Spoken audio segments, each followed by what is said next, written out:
Hello friends, good morning. It is Monday and welcome to another reading vlog and welcome to the second week of Spoopathon. If you saw my last video, I'm participating in Spoopathon, which is a month-long readathon. And 2 days ago, the second wave of prompts was released. I am going to be starting a new audiobook today and I'm going to go through those prompts and make sure that my audiobook fits as many as possible. I also just had a library loan come through, and that is Book Lovers by Emily Henry. I've been looking forward to reading this book for all summer. I really would like to listen to Within These Wicked Walls by Lauren Blackwood, which has been on my radar for quite some time as well.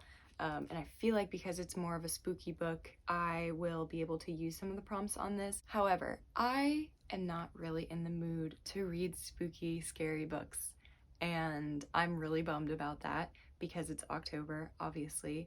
And I read a romance last week and that really helped. So hopefully if I'm reading a romance in physical form, I can read a spooky book that is in audiobook format to maybe kind of counteract my mood reading, basically interrupting all of my Halloween reading plans. Anyways, that's where we're at right now. I will let you know what I pick up officially when I pick up an audiobook today, and I will see you later. I'm going to work and I hope you have a great day.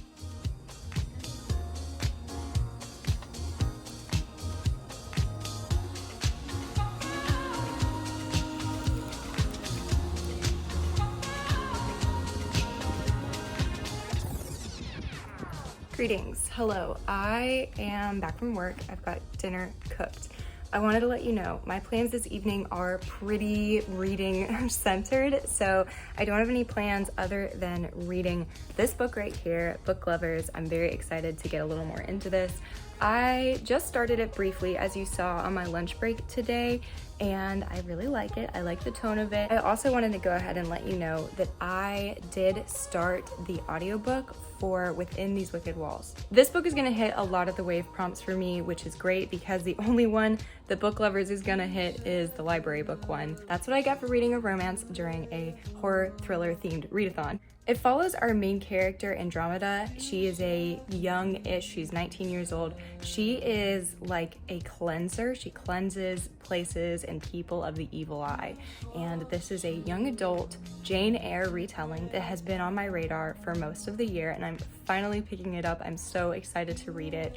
I so far got about 5 chapters in, so I'm about 15% of the way through the audiobook. So I didn't do a whole lot of listening today because I forgot my headphones. Very tragic first world problem. I'm about to settle in to read tonight, and I'm going to be putting on a nice little ambiance video, and let's see how far I can get in Book Lovers.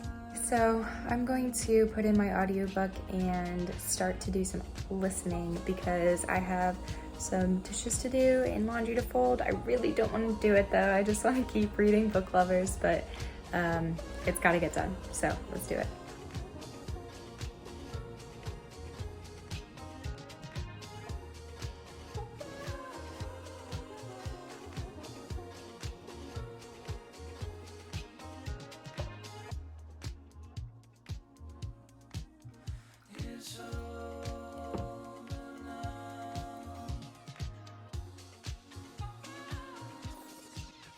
Good evening, friends. It is Tuesday. I wanted to give you a reading update on Book Lovers because I am officially past the 100-page mark. I'm on page 130, and I haven't really told you anything about this book. So this is a contemporary romance. Emily Henry is a very prolific, recent, and up-and-coming. There's a lot of cops and people passing my house right now. Sorry, I'm facing a window. Anyways, this follows our main character, Nora. She is a literary agent. She is a 32-year-old woman living in New York and is a very career-driven, very blunt woman. And she has kind of had a couple of run-ins with the trope of like a small town romance happening, and she is the uptight girlfriend in the big city with the heels and the job who always gets dumped when her boyfriend goes to a small town and meets the farm girl and lives happily ever after. Nora's little sister, Libby, found her husband when she was 20 and is now pregnant with her 3rd child. now that this other kid is on the way, Libby is really wanting to get out of town, and they arrange to vacation somewhere actually quite near me in Asheville, North Carolina. While there, Nora crosses paths with a editor who she has had a pretty rough and tumultuous working relationship with, and it turns out that they are going to have to spend time in the same town, and romance kind of ensues from there. I'm enjoying this book a lot. It's definitely a little bit more focused on the family dynamics than people we meet on vacation. So that was the first one I read, and then I went and read her other backlisted book, Beach Read. I enjoyed Beach Read more because of the familial explorations with her. Like, the main character had this thing going on with her dad, and that added a lot of depth to the story and the plot. And so I'm kind of sensing that some of the analysis between Libby and Nora, the sisterhood relationship, will be part of the plot here. Obviously, the romance is great. They're setting up Charlie as a great love interest. I really, really enjoy him, arguably more than Nora, and I'm just excited to be able to keep reading. That's kind of the gist of what's going on right now, but just a quick update for you. I'm really liking this book so far. I'm about 40% of the way through Within These Wicked Walls by Lauren Blackwood. Not really giving Jane Eyre retelling so far, but she's a Detra who is there to expel the evil eye from this house. The head of the household, his name is Magnus. He's a very young heir, and he is just very odd and very weird. And so we're 40% into the book, and she's only been working there for 2 days. And the timeline is moving very slowly. There's just a lot of backstory. There's a lot of these weird relationship push and pull between Magnus and our main character, Andromeda. I'm not buying in on this romance that's kind of cooking up between the two of them. I don't like it. I think it's weird, and it's making me a little uncomfortable because Magnus is in a position of power over her because he is the what's the word they use? Patron, like someone who basically, he's clothing her, he's housing her, he's feeding her, and paying her.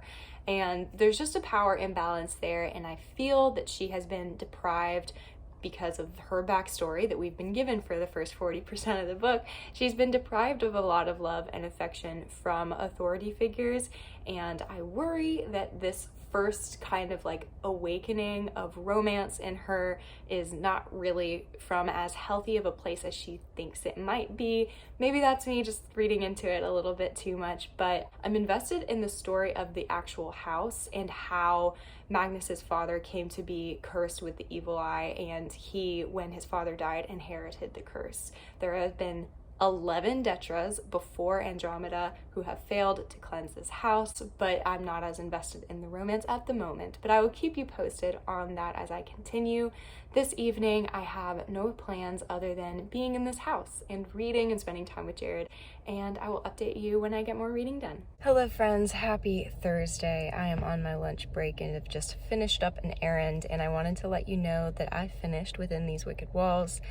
And unfortunately, I did not enjoy this book, and it is not for me. I think the romance and my preconceived notions when I heard that it is a fantasy Jane Eyre retelling might have contributed to my negative feelings towards the book. Essentially, I see Jane Eyre as a gothic horror novel with a side of romance. Now, this book, Within These Wicked Walls, it was really heavy on the romance, and it was actually the insta-love trope, which I hate in general, but also hate especially when it is claiming to be a Jane Eyre retelling. And it was just really not for me. The romance was way too fast-paced, and it was definitely YA in some of the main characters' reasonings and thoughts in going into the relationship. The power imbalance between them, like I mentioned, and just continued to be very uncomfortable. And it was even brought up in the book by one of the characters, and they just were like, yep, that's a thing, but I don't care. I just took big issue with that. The writing wasn't objectively bad, just some of the interactions between the two of them and her inner monologue was just not reflective of a 19-year-old with the life experience that she's had.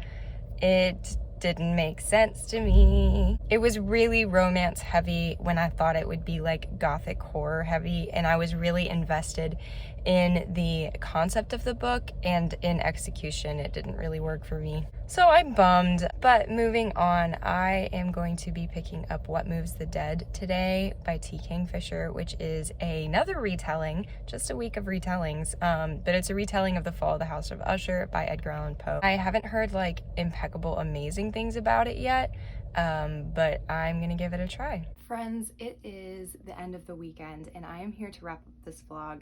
I know I left you kind of abruptly because I actually went to the mountains. If you watched my last video, I also went to the mountains to see my parents' cabin.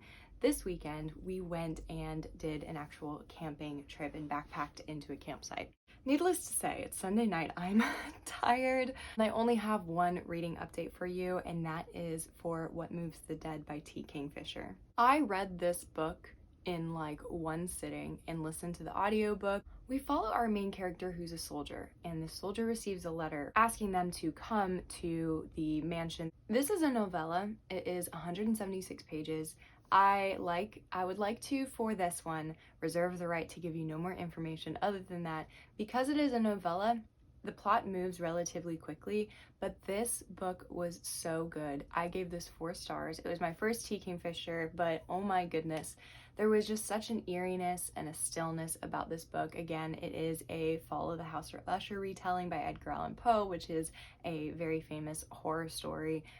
It is about sickness, it's about a disease, but it does take a little bit of a fantastical angle on this, and the writing was just impeccable and set you up for a very eerie and atmospheric experience. I was equally intrigued by the characters as I was grossed out by some of the stuff that was happening, and I would like to recommend this book for you. It was an anticipated release of mine, and I've read The Fall of the House of Usher a long time ago and have vague memories about it, so I don't really think that you need to have read The Fall of the House of Usher in order to actually enjoy and experience this book. So all that being said, that is the only update I have for you. I didn't get any farther in Book Lovers, so I will be taking this book into next week with me and finishing it during week 3 of Spoopathon. So subscribe, stay tuned for my next weekly vlog. I am weekly vlogging throughout the month of October. Overall, this wasn't like the best reading week for me. I was very busy, but I will say reading What Moves the Dead at the end of the week really just like lifted my spirits and like basically made me want to start reading again. Yeah, after not liking Within These Wicked Walls, I was just like, wow, I was just very bummed out by it. So I'm excited to pick up Book Lovers again because I was really loving that book, and I'm excited to keep going with this readathon. I'm halfway through and I've read 5 books for this readathon, which is halfway to my book goal of 9 books.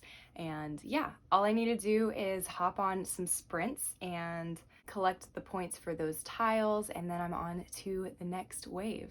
As always, thank you guys so much for watching. I hope that you enjoyed the video. If you are not subscribed already, please consider doing so. If you'd like to see other bookish content from me, that's what I do here on this channel. I would love to have you. Other than that, have a great rest of your day. I will see you in the next video. Goodbye.